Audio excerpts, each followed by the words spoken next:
Bom dia, boa tarde, boa noite, concurseiros da ESA. Eu sou o Caio, passei no concurso em 2020 e esse é o canal Contribuir. A ideia do vídeo de hoje é contribuir também na sua aprovação em História, iniciando agora a memorável, a queridinha de todos os alunos, a tão esperada Era Vargas. Na aula de hoje, falando sobre o governo provisório.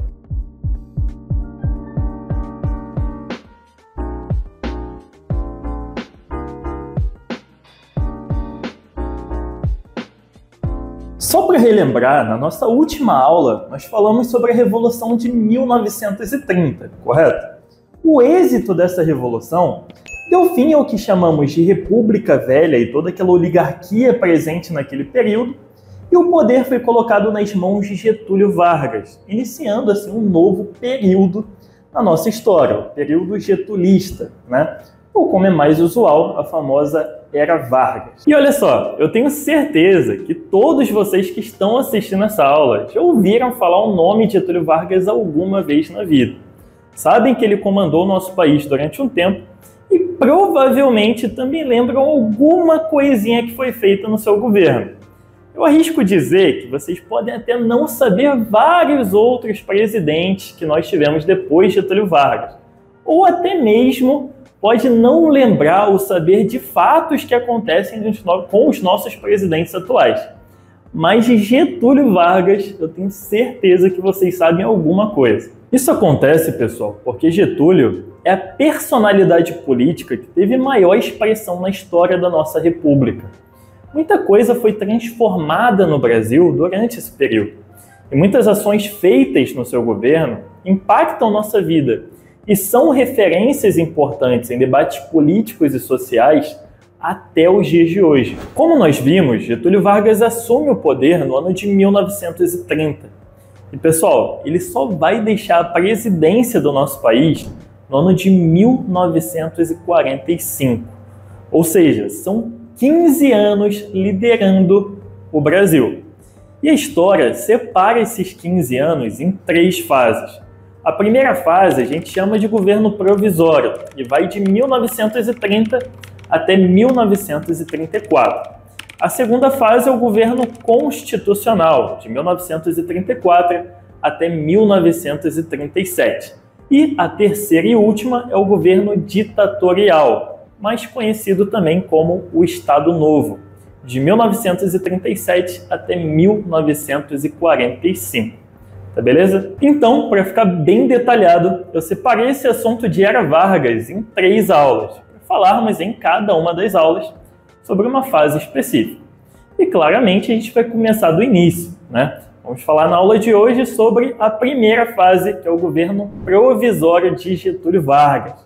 Já separa seu material de anotação, então não esquece de copiar as caixas de texto, desliga as notificações. E vamos lá. Pessoal, assim que Getúlio Vargas assume a presidência, se inicia imediatamente o seu governo provisório. O que seria isso, um governo provisório? A mesma coisa que aconteceu lá na época de Deodoro da Fonseca, vocês lembram? Getúlio Vargas foi colocado no poder provisoriamente até que uma nova Constituição fosse elaborada, até que se alinhasse uma nova conduta, uma nova linha ao qual o país tivesse que seguir. Tendo entendido isso, vamos ver agora as primeiras medidas que foram feitas nesse novo governo aí. Beleza? Pois bem, entre as muitas se destacaram primeiro a suspensão da Constituição de 1891. E pessoal, isso é uma coisa que intuitivamente seria feito, né? Porque se tivemos que fazer uma revolução, é porque a Constituição que vigora no país não está legal. Nós precisamos suspendê-la para criar uma nova que se alinhe melhor às novas ideias, né? Segundo, fechamento dos órgãos do poder legislativo. Getúlio Vargas fecha o Congresso Nacional, as Assembleias Legislativas e as câmaras municipais. E por último, teve também a indicação de interventores estaduais ligados ao tenentismo, ou seja, líderes tenentistas foram nomeados como interventores estaduais para chefiar os estados, ocupar a posição de um governador no caso. Entendam, pessoal, que tudo isso, esse enfraquecimento do legislativo e a indicação de interventores estaduais tinha como objetivo, além de consolidar o poder de Vargas, também desestruturar aquele velho sistema, aquelas velhas oligarquias, aquelas velhas pessoas que estavam naquele sistema, sabe? Tirar qualquer influência desse pessoal. Pegaram a ideia?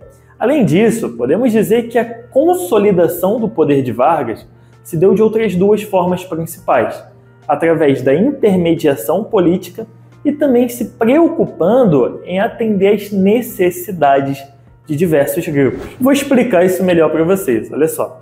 Em relação à intermediação política, é o seguinte: pela primeira vez desde a independência do Brasil, não se tem um grupo social com força política absoluta. Se vocês pararem bem para pensar, todos os governos anteriores a Getúlio Vargas trabalharam especificamente para um grupo social. Por exemplo, na época da monarquia, se trabalhava para a aristocracia rural escravocrata. Durante a Primeira República, se trabalhou para o grupo cafeiro. Mas agora, com Getúlio, não se tem mais isso. Nós temos sim vários grupos querendo participação na política, mas nenhum deles tinha meios para isso. Todos eles agora estão dependendo de Getúlio Vargas. Conseguem entender? É também por isso que a gente vê a figura de Getúlio se fortalecendo e se transformando em árbitro das forças que disputavam o poder político no país. Ok?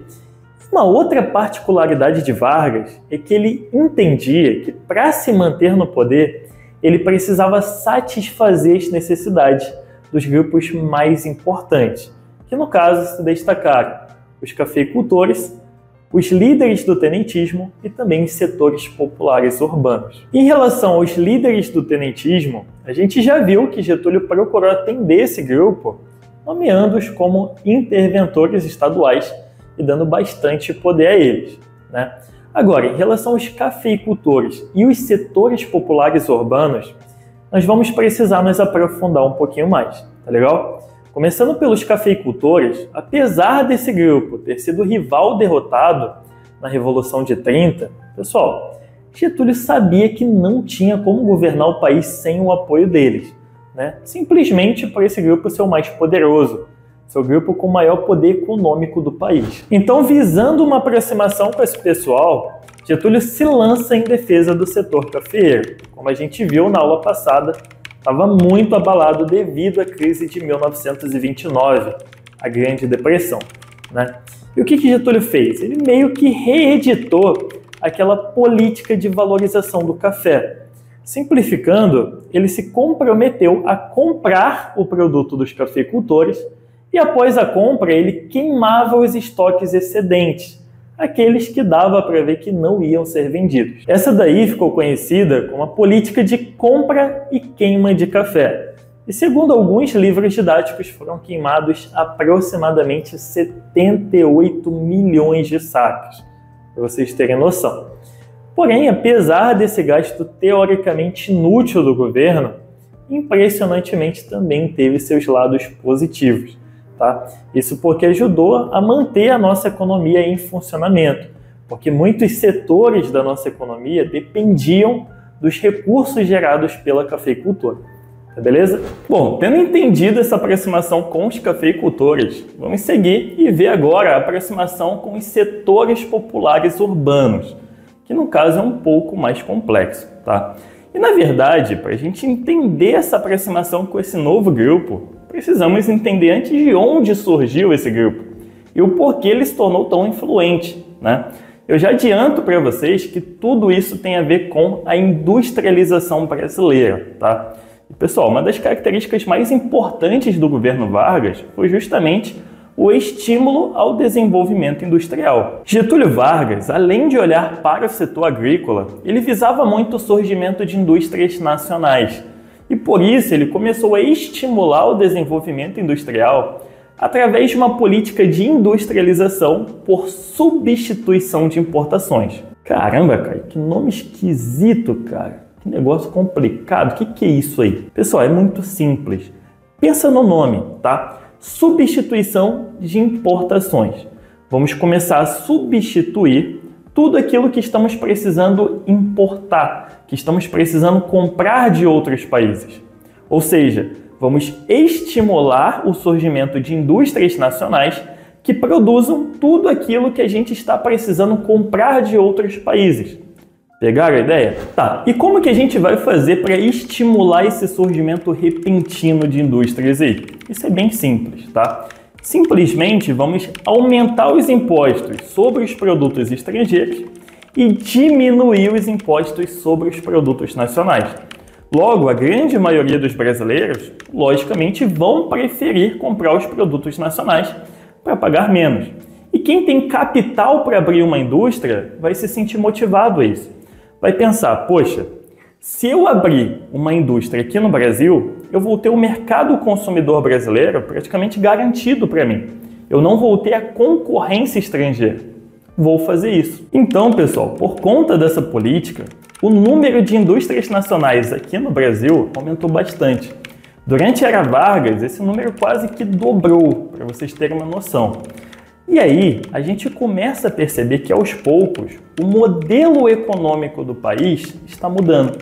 Está passando do agroexportador para o industrial. Tá beleza? É importante saber também, já que estamos falando sobre esse assunto, que lá na terceira fase do período getulista começaram a surgir as indústrias estatais. Todas elas indústrias de base, voltadas para a produção de máquinas e equipamentos pesados, produtos químicos básicos, minérios, etc. E o Estado teve que investir nessas indústrias em função da dificuldade do nosso pessoal em investir em indústrias desse porte. Pegaram a ideia? E as principais criadas foram a Companhia Vale do Rio Doce, a Companhia Siderúrgica Nacional, a Fábrica Nacional de Motores e a Companhia Hidrelétrica do Vale do São Francisco. Agora, olha só, entendemos esse assunto de industrialização na Era Vargas, correto? Mas por que eu decidi falar sobre esse assunto agora? Justamente para vocês entenderem por que era tão importante para Getúlio Vargas aquela aproximação com os setores populares urbanos. E isso está completamente ligado à industrialização. Pô, Caio, de verdade, tô entendendo mais nada, mané. Explique isso daí. Pessoal, com o desenvolvimento industrial, conforme vão se criando mais indústrias, consequentemente vão se criando também mais operários para trabalhar nessas indústrias, correto? E não só isso, vão se criando também mais trabalhadores ao redor dessas indústrias, porque elas acabam por incentivar o comércio local. Então, simplificando, o desenvolvimento industrial faz surgir uma nova classe importante, a classe dos trabalhadores urbanos. E é muito interessante para o presidente se aproximar desse novo grupo aí. E foi exatamente isso que Getúlio Vargas fez. E assim nasce o que chamamos de populismo de Vargas. Visando essa aproximação com a classe trabalhadora, Getúlio começa a criar leis trabalhistas, que lá no Estado Novo, no ano de 1943, foram todas reunidas na CLT, Consolidação das Leis do Trabalho. Entre as principais leis criadas por Getúlio em prol dos trabalhadores, se destacam salário mínimo, férias remuneradas, jornada de trabalho não superior a 8 horas, proteção ao trabalho da mulher e do menor, direito à previdência, por aí vai. Tá legal? E outra coisa que é importante que vocês entendam é que com tudo isso, Getúlio conseguia agradar tanto aos empresários, trazendo estabilidade social e não concorrência externa, como agradar também aos operários, fazendo essas concessões. Beleza? Agora, mudando de assunto e seguindo para o último tópico dessa aula, vamos terminar a aula falando sobre a Revolução Constitucionalista de 1932. Mas precisamente teve início no dia 9 de julho de 1932. E o que rola? Essa foi uma insatisfação das elites paulistas com o governo getulista, tá? Primeiramente, eles cobravam a convocação de uma Assembleia Constituinte, porque realmente já tinha se passado 2 anos e Getúlio Vargas nada de se coçar para elaborar uma nova Constituição, né? O governo que devia ser provisório já estava se eternizando no poder. E isso, logicamente, irritava os paulistas, que queriam voltar a ter participação na política. Um outro problema era em relação ao interventor que Getúlio Vargas colocou no estado de São Paulo. Os Paulistas não aceitavam e exigiam um interventor que fosse civil e paulista também. Com isso, para enfrentar o governo federal, os líderes do Partido Republicano Paulista formaram uma frente única com os líderes do Partido Democrático. Foi mobilizado mais de 30 mil homens e muitas indústrias paulistas contribuíram ali na fabricação de materiais de guerra também, para vocês verem aonde chegamos, né? Os conflitos duraram em média 3 longos meses até que os rebeldes foram forçados a se render. Mas apesar de derrotados, eles tiveram sua conquista, né? No ano seguinte, foi realizadas as eleições para a Assembleia Nacional Constituinte, que seria encarregada de elaborar a nova Constituição brasileira.